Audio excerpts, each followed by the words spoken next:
Bienvenidos al estudio histórico del derecho. A lo largo de la lectura vamos a poder identificar los paradigmas de las organizaciones institucionales, legales y de cultura histórica. Y es por esto que vamos a hablar de dos premisas intelectuales que básicamente nos indican. La primera, la importancia de entender todos los cambios jurídicos para lograr la formación intelectual de los profesionales. La segunda, que se encarga básicamente de entregarnos definiciones conceptuales del derecho que a lo largo nos van a servir para marco teórico. Planteamientos que nutren el estudio del derecho. El primero, comprensión histórica. El segundo, tradición occidental. Y el tercero, autonomía relativa. Y a continuación explicaré cada uno de ellos. La comprensión histórica está vinculada con la comprensión de la temporalidad de los asuntos humanos. Adicional a ello, nos dice que es necesario pensar que la historia es meramente cronológica y que el filtro que determina la importancia histórica es el tiempo social. Tradición occidental no está definido. Podría decir que es un espacio cultural integrado que tiene una línea del tiempo que se inaugura en la polis helénicas, que ha dejado su memoria por textos filosóficos, los cuales han ido de generación en generación hasta llegar al oeste, donde se encontraba el Imperio Romano, y allí es como se puede ver una expansión a lo largo del planeta de las sociedades y culturas a partir de la conquista y colonización europea.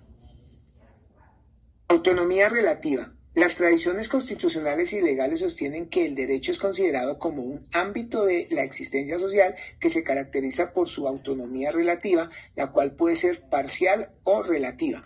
Un dato importante es que en la modernidad nos enseñan derecho en torno a la explicación de conceptos doctrinales y la interpretación del contexto normativo. De estos planteamientos podemos sacar las siguientes conclusiones. La cronología es importante porque se reconocen los procesos históricos, primero los cuales se crean las instituciones. Segundo, la mitología del Imperio Romano tuvo que ver con los pueblos germánicos que durante el medioevo dieron forma a las tradiciones monárquicas e imperiales. Tercero, la tradición se caracteriza por la existencia de una serie de paradigmas en materia de constitución y legalidad. Cuarto, los romanos buscaron la inspiración en prácticas griegas de escrituración y allí decidieron redactar la ley de las 12 tablas. La historia del derecho tiene 10 eventos supremamente importantes. El primero, el siglo V de nuestra era. El segundo, Aristóteles y su estudio histórico. El tercero, desarrollo de los romanos. El cuarto, abandono de la comprensión histórica del derecho. El quinto, el giro renacentista del siglo XVI. Sexto, cátedra sobre el derecho nacional. Séptimo, escuela histórica del derecho. Octavo, ciencias sociales de orientación positivista. Noveno, se recepcionaron nuevos modelos intelectuales en el siglo XIX en nuestro país. Décimo, la asignatura de historia del derecho reemplazó la cátedra del derecho canónico. Es así como se logra dar inicio a la historia del derecho.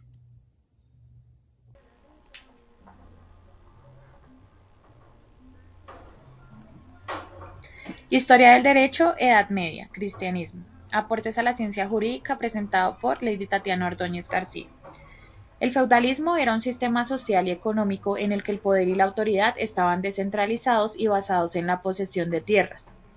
El señor feudal dominaba entre los siervos, quienes trabajaban en sus tierras, y establecía relaciones de vasallaje con otros nobles para garantizar protección y lealtad mutuas.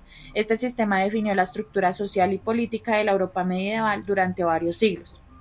El derecho positivo, que son las leyes establecidas por los gobernantes humanos, se concebía como una manifestación específica del derecho natural, basada en los principios divinos. Esto implicaba que las leyes y normas dictadas por los gobernantes debían estar en armonía con los principios morales y éticos derivados de la ley divina. Durante este periodo histórico, el orden social en Europa se basaba en una combinación del poder político terrenal y autoridad religiosa, con el monarca considerado como un agente designado por Dios y las leyes humanas fundamentadas en los principios morales derivados de la ley divina. San Agustín ofreció una visión alternativa de la idea de la ciudad de Dios. Esta ciudad no se refiere necesariamente a un lugar físico, sino a una comunidad de personas que viven en armonía y concordia siguiendo los principios morales y éticos establecidos por Dios. San Agustín de Hipona contrasta la búsqueda egoísta del poder humano con la visión de una comunidad armoniosa guiada por los principios divinos, argumentando que solo al renunciar a los excesos del poder humano y buscar la justicia y la concordia se puede alcanzar una sociedad verdaderamente estable y duradera. La fragmentación del antiguo Imperio romano y el desarrollo de un pluralismo jurídico en Europa sentaron las bases para la emergencia de las futuras naciones europeas y eventos como la querella de las investiduras ejemplifican los conflictos del poder y autoridad que caracterizaban este periodo histórico. Un ejemplo destacado de este pluralismo jurídico es el Sacro Imperio Romano Germánico. En este contexto, la autoridad y el poder estaban constantemente en disputa entre diferentes entidades políticas, como el emperador, los príncipes territoriales y la Iglesia. La querella de las investiduras, un conflicto entre el papado y el emperador sobre quién tenía autoridad para nombrar obispos y abades, es un evento emblemático que ilustra este conflicto sobre poderes y marca el impacto de la reforma gregoriana en el sistema político y legal del Sacro Imperio Romano Germánico. Podemos evidenciar cómo diferentes contextos culturales, económicos y políticos dieron lugares a diversas tradiciones legales en Europa durante la Edad Media, desde el Common Law en Gran Bretaña hasta los códigos legales en la península ibérica y el desarrollo del derecho comercial en Italia.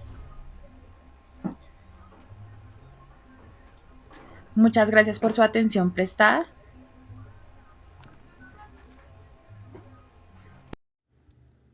Buen día, mi nombre es Wilmer Steven Burgos Mora, Historia General del Derecho. En esta ocasión les vengo a hablar acerca del tema de la Edad Moderna y Contemporánea, el cual se divide en tres ramas. Fragmentación política y pluralismo jurídico.